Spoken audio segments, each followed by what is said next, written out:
New York, New York, all the Empire State politics you need to know. We're going to give it to you in just a few New York minutes. And representing the Democrats, our good friend Richard Brodsky, former Assemblyman, senior fellow at Demos, and professor at NYU. And representing the Republicans, John Cahill, former chief of staff to Governor George Pataki and former commissioner of New York State's Department of Environmental Conservation. Gentlemen, let's start. Anthony Weiner formally announced, as you know, he's running for mayor. Now, the announcement came in the form of what I thought was a pretty good produced campaign ad. Take a look. Look, I made some big mistakes, and I know I let a lot of people down. But I've also learned some tough lessons. I'm running for mayor because I've been fighting for the middle class and those struggling to make it my entire life.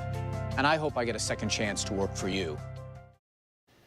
But not many power players or electeds, for that matter, flocking to the former congressman's side. When asked his reaction to a Weiner election would be, Governor Cuomo said, quote, "Shame on us." Now, I since backpedal from the joke and leave it to the Post to come up with the following front page.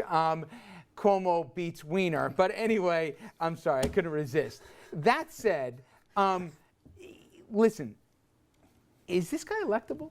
You think? No. He's not. Would you have said the same thing about Sanford down in South Carolina before that race? This isn't Sanford. This is far worse than Sanford. That was a extramarital relationship. This is something far worse. Listen, he can play. First of all, why is it worse? Well, I mean, texting. Who knows how many text messages that he sent out there? It wasn't a relationship. It was something I think that people have a really bad visceral reaction. Taking pictures of yourself. It's frankly pretty strange. But he can be a factor, I think, in the Democratic primary. I mean, his message could resonate with middle-class, out-of-borough voters. And frankly, it looks like he's trying to use public finance, not to get re-elected mayor, but to reconstruct his image. I think that's what his goal is going to be. And frankly, I see that as another criticism of the way we do public finance in New York City.